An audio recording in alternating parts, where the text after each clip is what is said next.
ब्रह्मचारी हरि भाई जी की बात करें तो एक बहुत बड़ा काम हुआ किया उन्होंने, बहुत ही बड़ा। माने मुझे तो इतना प्रिय है।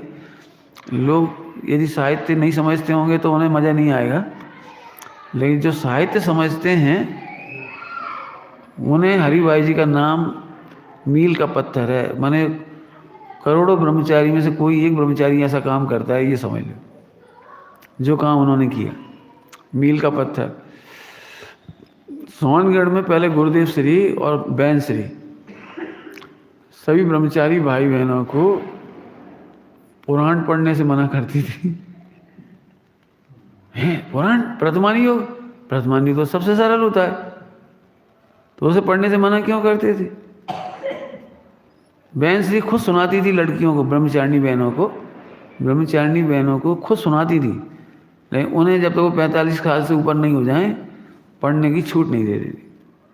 तो ऐसी क्या बात थी साहब पुराणों में जो नहीं पढ़ने देते? वो तो सबसे सरल है, आम पब्लिक तो यही समझेगी स्टोरी है, उसमें क्या है, प्रथमानी क्यों नहीं पढ़ने देंगे? तो उसका एकमात्र कारण था कि उसमें प्रयोजनभूत शुद्धात्मा की बातें तो कम आती थी, लेकिन जो स्त्रियों के श्रृंगार, भोग, संभोग, युद्ध और स्त्रियों के नक्शे के वर्णन, तो जो काम कथा, श्रृंगार कथा का बाहुलता था, उससे ब्रह्मचारिणी बहन वगैरह हों उनके परिणाम बिगड़ते। ब्रह्मचारी भाई हो 14, 16, 18, 20 साल का, 22 साल का, 25 साल का नौजवान, तो उनके परिणामों में उद्रेक आ जाए, इसलिए मना कर देते,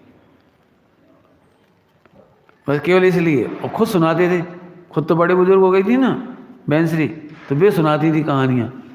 4 महीने तक कंटिन्यू प्रथमानी सुनाती थी वो, चातुर्मास में।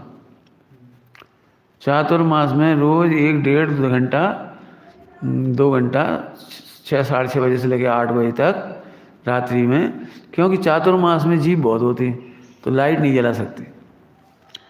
गुरुदेव भी रात को प्रवचन नहीं करते थे, लाइट नहीं जला सकते थे, और बहनश्री भी नहीं जलाती थी लाइट। तो ब्रह्मचर्य आश्रम में 45-50 जितनी ब्रह्मचारिणी बहनें सब बैठ जाती थी अंधेरे में, और उस समय प्रथमानी सुनाती थी। चातुर्मास का नियम, चातुर्मास में प्रथमानियों का स्वाध्याय कराती थी।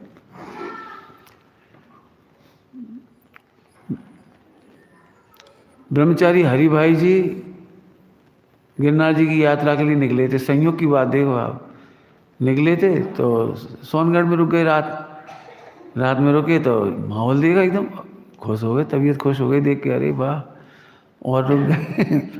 आए तो रुक गए, पकड़ तो बहुत अच्छी थी, छिपसम बहुत अच्छा था, और टर्न हो गए, उस यू टर्न मिल गया उनकी लाइफ में, और जुड़ गए, ब्रह्मचर्य ले लिया।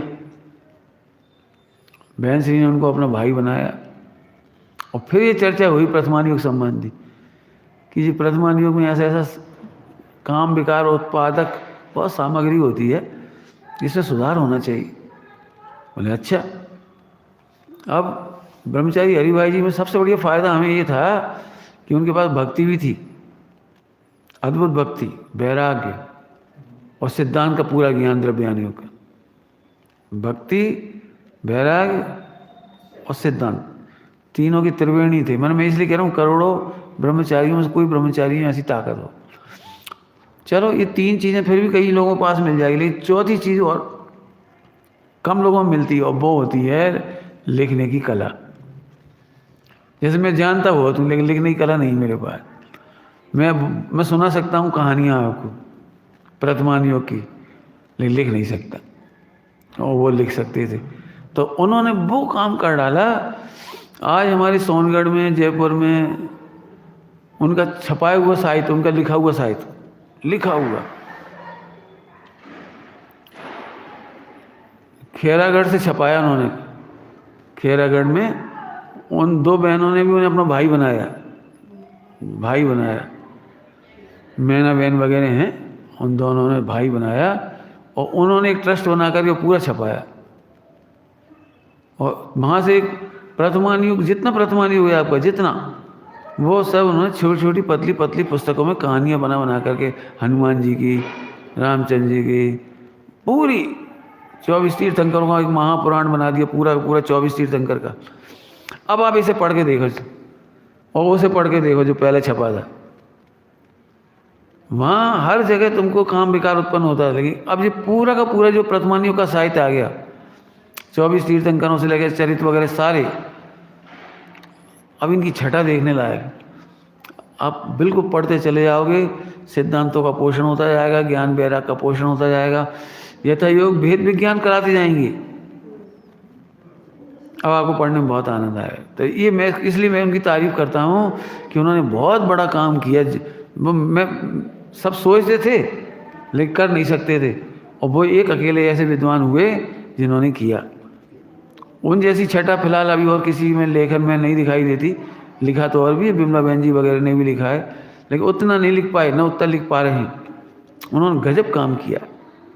उसके लिए उनकी अपन स्मृति करते हैं। 8 तारीख को है जन्म उनका दिन, तो इस बात के लिए मुझे उनकी खूब याद आती है।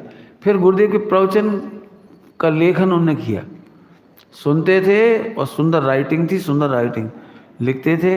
फिर उनका संपादन हुआ, उनके प्रवचन छपे। जी काम उन्होंने जोरदार किया। आत्मधर्म का संपादन भी करते रहे। बाल पोथी पढ़ी है आपने? बाल पोथी ये उन्हीं की लिखी हुई है, बाल पोथी। मुझे पढ़ने पर इतना आनंद हुआ था जब मैं छोटा था, जब मैं बालक था ना, बहुत छोटा, और मैंने बाल पोथी पहली बार पढ़ी तो मुझे रोमांच हुआ। तब मुझे समझ में आया कि एक अच्छा लेखक बच्चों में कैसे अंकुरित करता है धर्म के संस्कार। मैंने आज भी वो बाल पोथी मुझे याद है। क्या याद है? जैसे सब जगह नमोकार मन से शुरू होता है, उसमें क्या लिखा उन्होंने इतना बढ़िया पाठ लिखा है।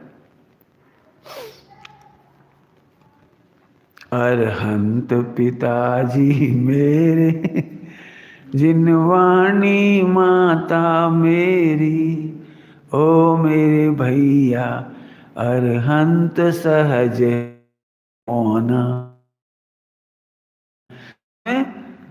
अरहंत सहज है खोना। इस पर इतने छोटे अभी अपन क्या पढ़ते हैं? अरहंत भगवान, और भैया, और अपन देखो भैया, अब बे तो बन गए अपन, तो देखो मैंने हमें उनकी महिमा आ जाती थी, लेकिन ये नहीं लगता था कि अनंत सहज है होना। तो ऐसे 5 परमेश्वरी में घटाया है, साधु सहज होना, उपाध्याय होना है सहज है। मैंने गुरुदेव श्री का मूल सिद्धांत मोक्ष मार्ग सहज है, सदगुरु कहें सहज का धंधा, वो उसमें डाल दिया। वीर प्रभु की हम संतान, बिल्कुल ऐसे ऐसे पाठ। हमको धर्म करना है, धर्म सच्ची समझ से होता है। लो, धर्म करना है और सच्ची समझ से धर्म होता है।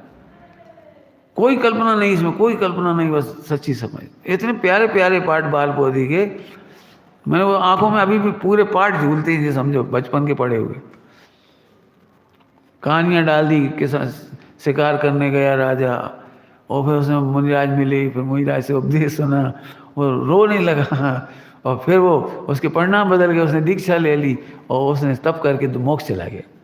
और बच्चों इसी तरह से हम भी मोक्ष जा सकते हैं। ले गजब, मैं छोटे से पेज की स्टोरी है, लेकिन इतनी बढ़िया स्टोरी। आदिनाथ भगवान के 100 पुत्र गेंद खेल रहे थे, तो गेंद खेलते खेलते विचार करने लगे कि ये गेंद जैसे ठुकराई जा रही है, ऐसे हम 4 गति में अनंत जन्मों में ठोकर खा रहे, चलो तो फिर क्या करें। अरे सुनो, केवल ज्ञान हो गया उनको आदिनाथ भगवान, अरे चलो चलो दादा के दरबार में। और दादा के दरबार में गए बच्चों ने, सारे भरत चक्रवर्ती वगैरह के, और दरबार में गए, बोले हमें तो दीक्षा चाहिए, दीक्षा ले ली। नहीं, छोटी छोटी स्टोरियाँ हैं, लेकिन सुनते से रोमांच। सारे बच्चे गीत गाते हुए दादा के दरबार में जा रहे हैं। दादा समझ गए, ग्रैंड फादर थे आदिनाथ।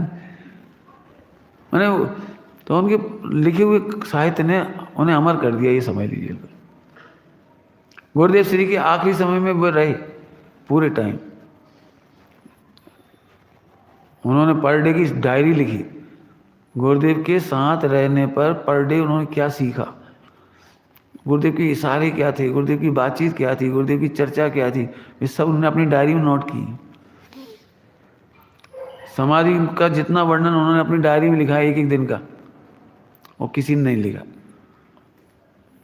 उनके पास पूरा रिकॉर्ड है आखिरी दिनों का, एक एक दिन का पूरी जानकारी, बढ़िया। कहने का मतलब यह है, उनके हाथों से समाधि हुई,